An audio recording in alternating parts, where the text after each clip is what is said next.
என்ன பண்ணுவாங்க? அதுக்கு என்ன செய்யறாங்க? நம்ம தோட்டத்தை காட்டியோ நல்லா விலைக்கு கலந்து போட்டு வித்துட்டு வச்சுக்கா, நல்ல காசு கிடைக்குப்பா, கோடி கோடியா கிடைக்கும். ஏப்பா கோபுற? அது பேங்க்ல போட்டு வச்சுக்கா, வண்டி மேல வண்டி வரும்பா. இப்படி கஷ்டப்பட்டு சாப்பிடணுங்கிற அவசியம் இல்ல. வண்டி வாங்கி உட்காந்து நல்லா சந்தோஷமா சாப்பிட்டு போவாங்க. போது நிறுத்துடா. இப்ப மேல ஒரு வார்த்தை பேசாத. ஏப்பா கோபப்படுறீங்க? நீங்க ஏதோ சொல்றீங்க லாபம் இல்லாத தொழில், அப்ப எதுக்குப்பா அதை செய்யணும்? ஏப்பா கோபப்படுறீங்க?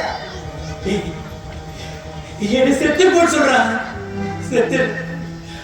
ஆனா விவசாயத்தை விட்டுடு, தோட்டத்தை விட்டுடு, இன்னொரு தடவை சொல்லாதடா.